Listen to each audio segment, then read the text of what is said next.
हाय मेरे प्यारे बच्चों, आप सभी को लिए आप एक नया सेशन लाए हैं जिसका नाम है top question in the board exam. ठीक है, यह देखिए इसमें कुल टोटल आपका वही क्वेश्चन लिए हैं जो यूपी बोर्ड के पेपर में 10 बार पूछा हुआ है। ठीक है, तो देखिए यह जितना भी क्वेश्चन है, देखिए अभी हम इस क्वेश्चन को यदि हम 2002 से लेते तो यह क्वेश्चन आपका कुल टोटल 10 बार पूछा हुआ है। ठीक है, चलिए हम क्वेश्चन को देखते हैं। और इसमें ज़्यादा क्वेश्चन नहीं है, कुल टोटल आपका 4 क्वेश्चन है। यदि आप लोगों ने इस पर ज़्यादा से ज़्यादा मतलब प्यार दिखाया तो हम क्या करेंगे, आपका अगला वीडियो लाएंगे। ठीक है, तो चलिए हम सवाल लगाते हैं। लिख रहा है कि पी का मान के लिए निम्नलिखित युग्म का अद्वितीय हल होगा। अद्वितीय हल का नियम क्या होता है, कहेंगे A1/A2 equal to not B1/B2। ये आपका क्या होता है, अद्वितीय हल होता है। ठीक है, यदि आपका इसका वीडियो देखना चाहते हैं तो हमारा एक प्लेलिस्ट है, उसमें जाकर देखिए। इस बारी आपकी पारी में उसको जाकर आप खोल कर देखेंगे तो आपको इस पर सबसे ज़्यादा सवाल देखने को मिल जाएगा। ठीक है, तो चलिए हम लगाते हैं।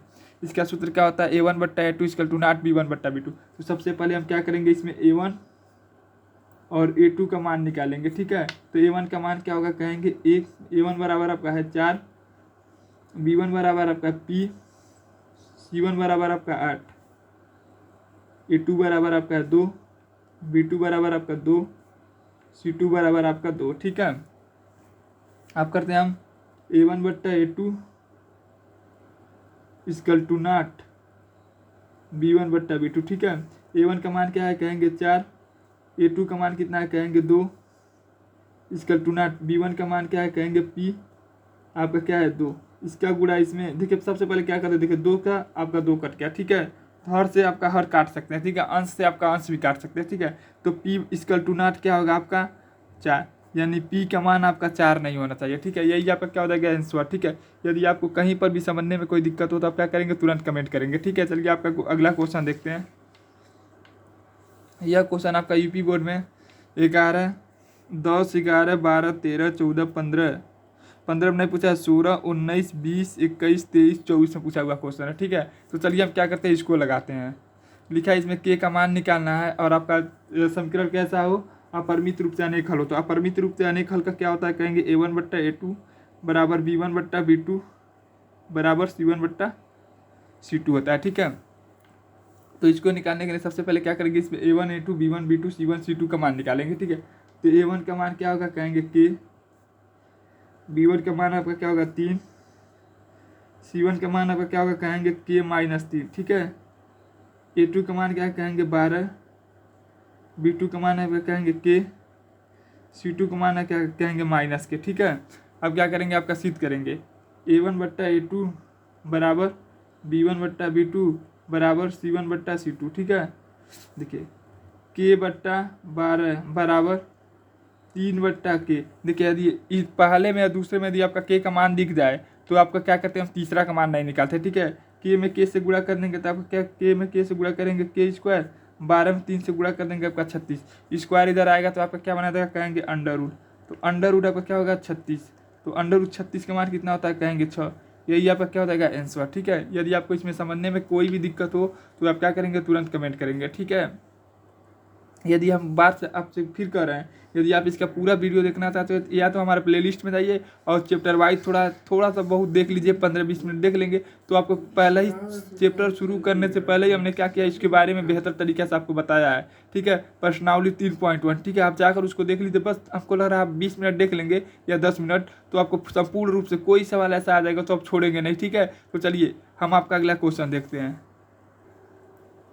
चलिए आपका अगला क्वेश्चन लगातार लिखा है, निम्नलिखित समीकरण को बज गुणनखंड विधि द्वारा हमको हल करना है। ठीक है, बज गुणनखंड विधि द्वारा करने से पहले हम इसमें ABCD का मान निकालते हैं। A1 का मान क्या होगा, कहेंगे 2, B1 का मान क्या है, कहेंगे यहाँ पर कितना है, कहेंगे 1, C1 का मान कितना है, कहेंगे 5, A2 का मान क्या है, कहेंगे 3, B1 का मान क्या है, कहेंगे -2। ये आपका क्या होता है, समीकरण 1 और ये आपका क्या होता है, समीकरण 2। समीकरण 2 में सभी मान आपका क्या होता है, 2 होता है। ठीक है, C2 का आपका क्या होगा, कहेंगे -4 सॉरी क्या है, 4 है। ठीक है, अब देखिए हम बज गुणनखंड को हल करने से पहले हम आपको सूत्र बनाते हैं। यहाँ लिखेंगे x, यहाँ लिखेंगे y और यहाँ लिखेंगे आप 1, यहाँ लिखेंगे b और यहाँ पर लिखेंगे आपका b।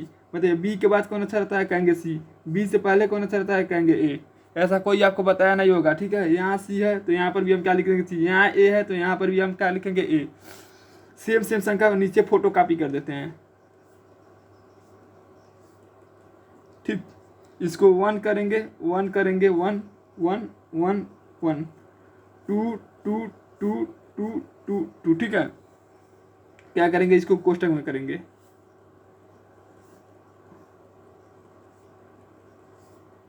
क्या कहें, कोष्टक में कर दिया, ठीक है। अब क्या करेंगे, देखिए इसका गुणा क्या करेंगे इसमें और इसका गुणा क्या करेंगे इसमें, सबसे पहले इसमें करेंगे, ठीक है। x हो गया बट्टा, देखिए b1 c2 माइनस, देखिए आपका क्या, इसका गुणा आप क्या करेंगे इसमें करेंगे b2 माइनस c1, इसको क्या करेंगे बराबर, अब फिर इसका ऐसे ही गुणा करेंगे c1 a2 माइनस, इसका गुणा क्या करेंगे इसमें कर देंगे, तो आपका क्या होगा c2 माइनस a1, ठीक है। फिर देखिए क्या करेंगे, इसका गुणा इसमें करेंगे, लेकिन फिर यहाँ क्या करेंगे बराबर, यहाँ क्या है ऊपर कहेंगे 1, इसका गुणा इसमें करेंगे तो आपका क्या होगा, कहेंगे a1 b2, इसका गुणा इसमें करेंगे तो आपका क्या होगा, कहेंगे a2 b1, ठीक है। अब जो आपका मान निकला ऊपर वो इस मान को क्या करेंगे इसमें भरेंगे, ये आपका क्या होगा x b1 का मान क्या कहेंगे 1, c2 का मान क्या कहेंगे 4 माइनस, फिर देखिए यह क्या b2 का मान क्या कहेंगे -2, ठीक है। c1 का मान क्या कहेंगे 5, इसको माइनस कोष्टक में क्यों किया, क्योंकि यहाँ पर माइनस है, ठीक है। फिर करेंगे बराबर y, c1 का मान क्या है कहेंगे 5, a2 का मान क्या कहेंगे 3, फिर माइनस, फिर कोष्टक करेंगे, ठीक है। कोष्टक हमेशा बनाएंगे, ठीक है। फिर देखिए c2 का मान क्या कहेंगे 4, a1 का मान क्या कहेंगे 2 बराबर 1 बट्टा, a1 का मान क्या है कहेंगे 2, b2 का मान क्या कहेंगे -2 माइनस, फिर करेंगे देखिए a2 का मान क्या है, a2 का मान क्या कहेंगे 3, b1 का मान क्या है कहेंगे 1, ठीक है। चलिए अब क्या करते हैं, इसका गुणा करते हैं, 4 x लिखेंगे 4 कन्ने 4 माइनस माइनस आपका क्या हो जाएगा प्लस, 5 दूना 10, ठीक है, बराबर y बट्टा 5 तिहाई 15 माइनस 4 दूना 8 बराबर 1 बट्टा 2 दूना 4 माइनस 3 दूनी 6, ठीक है। इसके बाद आप एक बात याद कर लीजिएगा, एक बार रखेंगे x बराबर 1, यह ट्रिक है, ठीक है।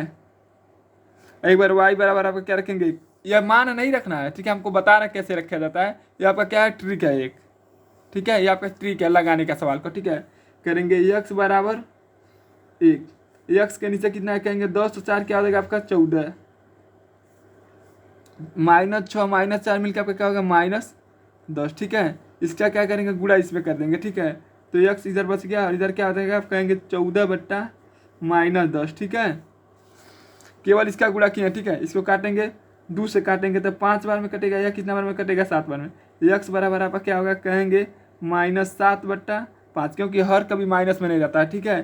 तो x का मान आपका कितना निकल गया कहेंगे 7 बट्टा 5, ठीक है। इसी प्रकार y क्या करेंगे, हमने तो x का लगाया, y बराबर आपका क्या करेंगे 1 करेंगे, ठीक है। तो देखिए यदि हम 15 में से आपका 8 घटा देते हैं तो देखिए इधर 2 बचा उधर 5 बचा, यानी 7, नीचे आपका क्या बचेगा कहेंगे -6 -4 मिलकर आपका क्या हो जाएगा -10, इसका क्या करेंगे हम त्रिया गुणा कर देंगे, ठीक है। तो y बराबर आपका क्या हो जाएगा कहेंगे 7 बट्टा -10, यही आपका क्या हो जाएगा आंसर हो जाएगा, ठीक है। ये आपका क्या हो जाएगा आंसर, ठीक है। x का मान यहाँ आया है, y का मान यहाँ है, यह आपका क्या कहलाता है वज्र गुणनखंड विधि कहलाता है, यह आपका क्या कहलाता है वज्र गुणनखंड। एकदम आप चुटकियों में लगा लेंगे, हम कहते हैं ना आपसे एकदम इस सवाल को आप चुटकियों में लगाना जान जाएंगे वज्र गुणनखंड को, ठीक है। 1-2 बार हमारा वीडियो को पीछे आगे करके देख लीजिए, ठीक है। चलिए आपका अगला सवाल देखते हैं, जो यूपी बोर्ड के में बहुत बार पूछा है, ठीक है। बस आप कैसे 30 मिनट पढ़ लीजिए, ठीक है। 30 मिनट में आपका 10 नंबर पक्का है, 10 नंबर हम कहते हैं ना एकदम पक्का है, नहीं पक्का है तो आपका अपना नाम बदल कर दिखा देंगे, कभी अपना यूट्यूब का चैनल का तुरंत नाम बदल देंगे यदि आप कमेंट कर दिए सर जो आप सवाल बताए थे उसमें से 10 नंबर का नहीं लगा है, मैंने 30 मिनट पढ़ा था, ठीक है। चलिए आपका अगला क्वेश्चन देखते हैं। यदि आपको PDF चाहिए तो इस पर क्या करिएगा मैसेज करिएगा, ठीक है। यदि आपको PDF चाहिए तो इस पर मैसेज करेंगे तो आपको PDF आपको व्हाट्सएप में मिल जाएगा, ठीक है। आप उससे भी पढ़ लेंगे, ठीक है। चलिए, लेकिन PDF चाहने से पहले आप अपना नाम लिखिएगा और आप कहाँ से हैं अभी बता दीजिएगा, ठीक है। चलिए आपका अगला सवाल देखते हैं। लिखा है √3 अपरिमेय संख्या। देखिए जिस तरह आपका यह सवाल लगेगा उसी तरह यह भी, केवल आपका जहाँ 3 लिखे हैं वहाँ पर आप क्या लिख देंगे, 2 लिख देंगे तो 2 हो जाएगा, 3 लिख देंगे तो 3 हो जाएगा, 4 लिख देंगे 5 लिख देंगे तो 5 हो जाएगा, 7 लिख देंगे तो। देखिए यह क्वेश्चन आपका यूपी बोर्ड के पेपर में 2010, 11, 12, 13, 14, 15, 16, 17 में नहीं पूछा एक बार, 18, 19, 20, 22, 21 में कोरोना था, 23, 24। यह क्वेश्चन एकदम जीवन परिचय की तरह आता है, ठीक है। तो आप इसको भी देख लीजिए, यह हमने कहा कि नहीं टॉप क्वेश्चन है यूपी बोर्ड के लिए, ठीक है। यदि आपको वीडियो अच्छा लगे तो आप क्या करिए, हमारे चैनल को सब्सक्राइब करिए, ठीक है। चलिए हम देखते हैं। सबसे पहले आपको एक बात बता देते हैं, इतना बात याद कर लीजिए। परिमेय संख्या वह है जिसको हम P/Q के रूप में लिखते थे, पहला नियम होता है। दूसरा का नियम क्या होता है आपका कि परिमेय संख्या का वर्गमूल निकलता है, परिमेय संख्या का वर्गमूल निकलता है, ठीक है। परिमेय संख्या का आप क्या निकाल सकते हैं, वर्गमूल निकालता है। तीसरा का नियम क्या होता है कि परिमेय संख्या का उभयनिष्ठ गुणनखंड नहीं होता है, परिमेय संख्या का उभयनिष्ठ गुणनखंड नहीं होता है, निष्ठ गुणनखंड नहीं होता, ठीक है। परिमेय संख्या का पहला नियम क्या होता है, इसको P/Q के रूप में लिख सकते हैं। दूसरा का परिमेय संख्या का परिमेय संख्या का वर्गमूल निकलता है। तीसरा क्या होता है कि परिमेय संख्या का उभयनिष्ठ गुणनखंड नहीं होता, ठीक है। देखिए यदि आपका यदि हमको यह सिद्ध करना है कि यह कलम आपका निर्जीव है, तो आप क्या करेंगे, कहेंगे कि यह सांस नहीं ले रहा है, यह प्रजनन का कार्य कर नहीं पा रहा है, इसलिए यहाँ पे क्या है, निर्जीव है। किसी भी चीज़ को हम निर्जीव सजीव नहीं डायरेक्ट नहीं कर पाएंगे, उसको सजीव का यदि वो नियम नहीं फॉलो करता है तो आपका निर्जीव होता है, ठीक है। तो सीधी उसी प्रकार हम मानेंगे आपका √3 क्या आपका परिमेय संख्या है। यदि यह तीनों नियम फॉलो नहीं करेगा तो आपका क्या हो जाएगा, अपरिमेय संख्या हो जाएगा, ठीक है। तो चलिए हम सवाल लगाना चालू करते हैं।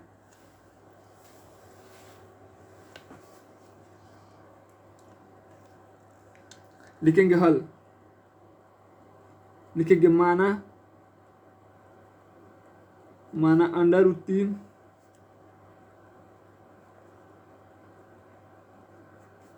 परिमेय संख्या है, ठीक है। क्या मानेंगे कि आपका √3 क्या आपका परिमेय संख्या है। यदि परिमेय संख्या है तो पहला नियम क्या है, यह। दूसरा का नियम आपका यह, तीसरा का नियम है। तो इसको किसके रूप में लिख सकते हैं, P/Q के रूप में, ठीक है। तो लिखेंगे √3 बराबर P/Q, ठीक है। दूसरा यह तो पहला नियम आपका क्या किया, फॉलो कर लिया, ठीक है। दूसरा का नियम क्या होता है, इसका वर्गमूल निकल जाएगा, ठीक है। दोनों पक्षों का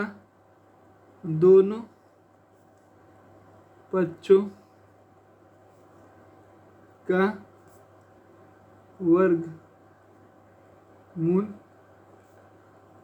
करने पर, यह दूसरा नियम आपका है कि परिमेय संख्या क्या निकलता है, वर्गमूल निकलता है। चलिए हम दोनों पक्षों का क्या करते हैं, वर्गमूल करते हैं।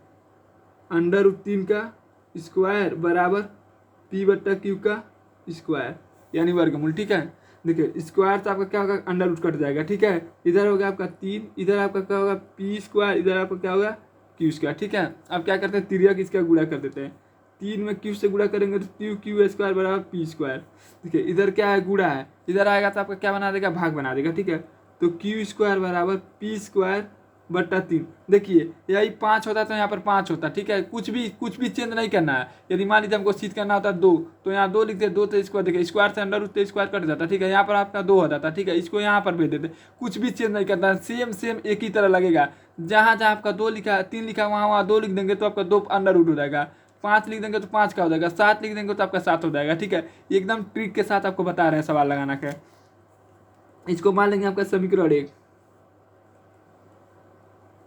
मान लेते हैं समीकरण 1, ठीक है। फिर लिखेंगे यहाँ पर, देखिए यही एक बात याद करने वाली बात होता है, लिखेंगे माना P/3C। P बराबर हमें कितना मानना है, 3C मान समीकरण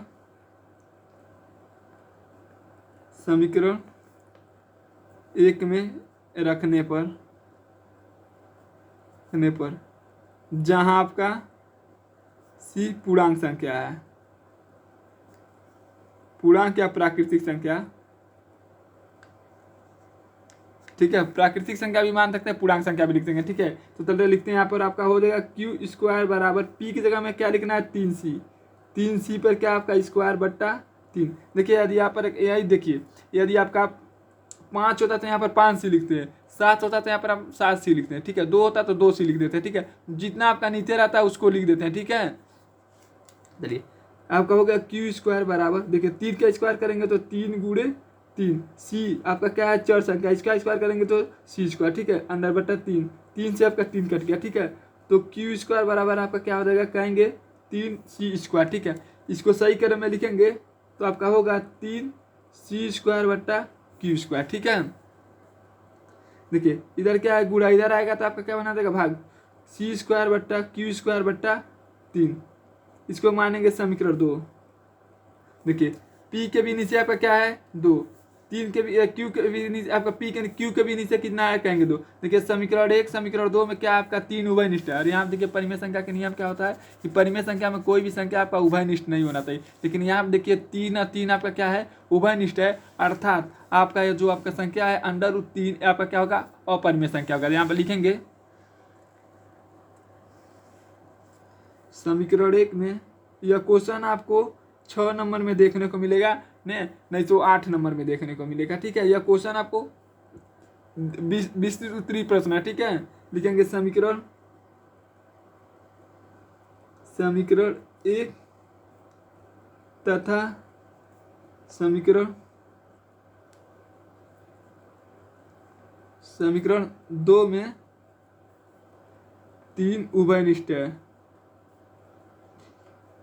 उभयनिष्ठ है, अर्थात √3 अपरिमेय संख्या होगा।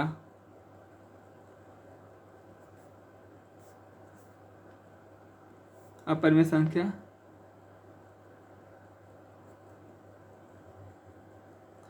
आप बताइएगा आपको सवाल कैसा लगा। यदि सवाल आपको अच्छा लगे तो हमारे चैनल को लाइक करिए, वीडियो को शेयर करिए, वीडियो को सब्सक्राइब करिए।